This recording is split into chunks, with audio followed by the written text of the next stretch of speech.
మనందరం cocoa Kola, Pepsi, థమ్సప్కి చాలా అలవాటు పడిపోయాం. సౌదీ ప్రభుత్వం ఇప్పుడు ఒక వినూత్నమైన కోలా తీసుకురానుంది, ఒక వినూత్నమైన డ్రింక్ తీసుకురానుంది. అదే మిలాఫ్ కోలా.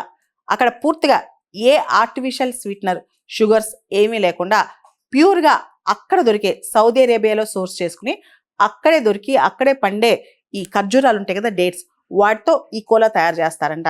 ఇది చాలా టేస్టీగా ఉండేటట్టు కూడా సౌదీ అరేబియా ఎన్సూర్ చేస్తుంది. ఈ మిలాఫ్ కోలాలో antioxidants, fibre, natural sugars, what not అన్నీ ఉంటాయంట. మనిషికి కావాల్సిన పోషకాలు ఏవైతే డేట్స్లో ఉంటాయో ఇది కంప్లీట్గా ఈ మిలాఫ్ కోలాలో ఉంటుందంట.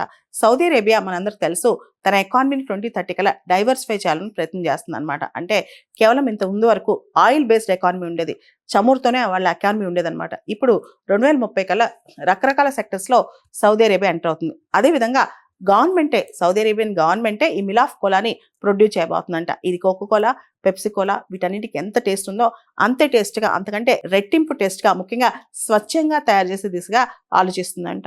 ఈ డేట్స్, ఈ ఖర్జూరాలు ఏవైతే ఉన్నాయో ఇవి సౌదీ అరేబియా దేశం నుంచే వాళ్ళే లోకల్గా ప్రొక్యూర్ చేసుకుంటారంట. ఫార్మర్స్ బెనిఫిట్ అవుతుంది, రూరల్ ఏరియాస్కి బెనిఫిట్ అవుద్ది.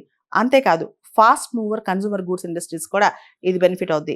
దాంతోపాటు ట్రాన్స్పోర్ట్ ఎమిషన్స్, ఇతర దేశాల నుంచి ఏమైనా కొనుక్కొచ్చుకుంటే దానికి సంబంధించిన ఎమిషన్స్ కావచ్చు, చాలా దూరాల నుంచి కొనుక్కొచ్చుకుంటే ఎమిషన్స్ కావచ్చు, ఇవన్నీ తగ్గించుకోవచ్చు. దాంతోపాటు వీటన్నిటితో పాటు లోకల్ డ్రింక్ అనే ఒక బ్రాండ్ కూడా దీనికి ఉంటుంది. మన భారతదేశంలో కూడా చూసుకుంటే మ్యాంగో కావచ్చు, కోకోనట్ కావచ్చు, జాక్ ఫ్రూట్ కావచ్చు, మిల్లెట్ కావచ్చు, వీటితో కూడా చాలా ప్రోడక్ట్స్ బయటకు వస్తున్నాయి అనమాట. ఇవి హైజీన్, హెల్దీ, దాంతోపాటు లోకల్ ప్రోడక్ట్స్. ఇవన్నీ కూడా ఈ కోకో కోలా, పెప్సీ కోలా వీటి కాంపిటీషన్కి ఇవి వస్తున్నాయి.